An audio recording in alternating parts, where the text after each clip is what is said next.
Hi everybody, this is Alchemist2 and I'm back again with another movie review.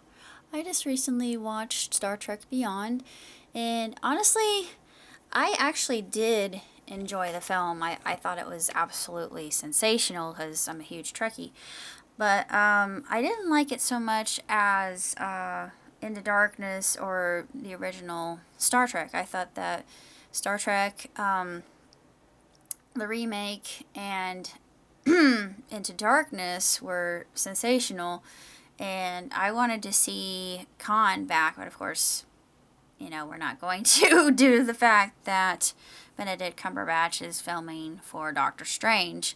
But I liked this particular villain in this one, but it had some weak points, and they left it open for a sequel, which I'm actually looking forward to seeing, honestly, see where they take it. I liked the new characters that they had, but of course they're not going to have Andrew Yelchin because Andrew Yelchin died, sadly.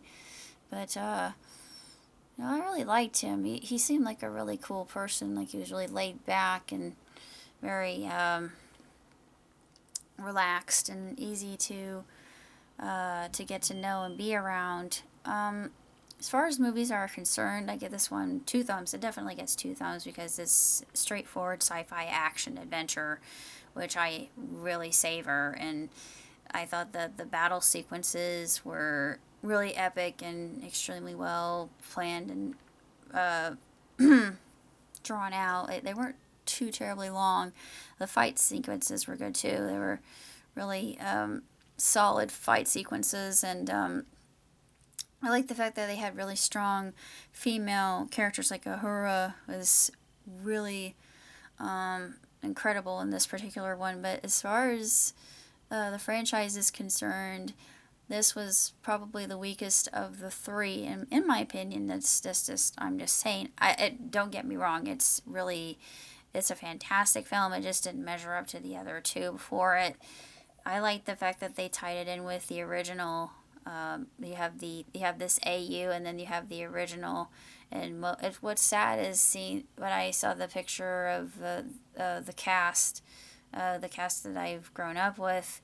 I almost came to tears. I thought, no, no, no, I'm not gonna cry today. No, I'm gonna be happy.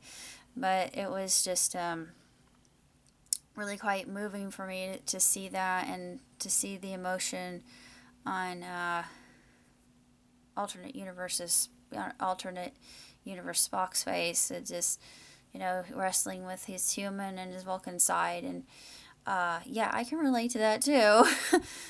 My mom, that was her nickname for me.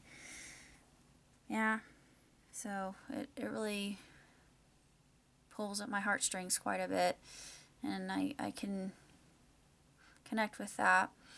But there's been quite a bit that has happened recently, and a lot of good is happening as well as a lot of bad. But my dad was recently moved to a nursing home where he's under 24/7 care, and his breathing still is labored, and he's having some difficulties with that, but I don't think he's going to be much longer.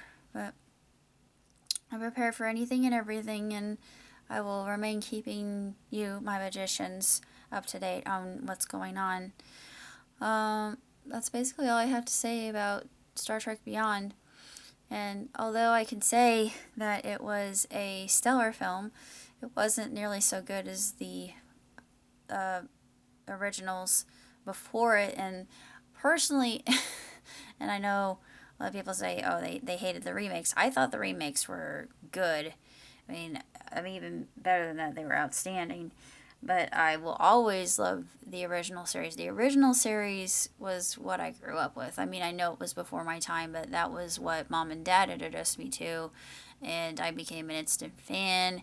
There was a time when I, quote unquote, lost interest, but once you're a Trekkie, you're always a Trekkie. That never goes away. And when I met my cousins, my cousins says, "Oh, we invented we invented the definition of the word Trekkie." I thought, yeah, you probably did. But I'm looking at them thinking, sure, of course, all of this makes perfect sense now because you're all just a bunch of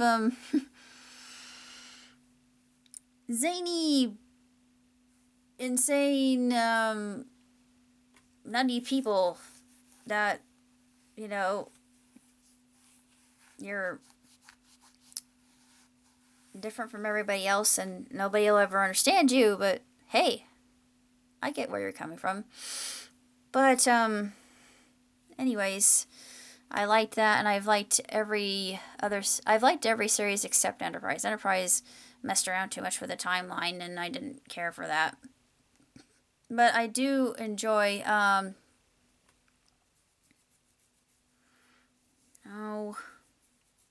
what's his face? I can't think of his name right off the top of my head right now. The guy who played in Quantum Leap. No, shoot. He was in Enterprise, and I enjoyed him. He's on NCIS New Orleans. I don't like NCIS New Orleans. It's a case of wrong cast and all that. But I guess I'm too tired to think of people right now. But still, it's really quite the tremendous film, and it was just a lot of things that were really quite unbelievable to look at this on a grand scale and phenomenally done, especially SFX wise, and of course the soundtrack was outstanding. The composer was grand. That's about all I have to say. I will keep you updated with whatever happens and whatever comes. I'm going to still make reviews no matter what. I'm still writing some songs. My beloved, he had an idea. He says, "Oh, we can make this a franchise." I thought, yeah, you can capitalize on this. This is definitely marketable, and you could probably even merchandise some of these characters too. But I'm going to be drawing them up, and I'm going to be writing some song. I already wrote a song. We've got some other songs in progress. I already recorded a parody just recently, and tomorrow I'm going to put up my review for Apocalypse, because I have a friend in China. He says, "Where's your review for Apocalypse?" I'm like, "Oh crud, I forgot to put that up." I felt so bad, but I'm putting that up, and it'll be available for everybody to see, and I've got more to come. So until next time, everybody, live long, prosper. Ciao tutti.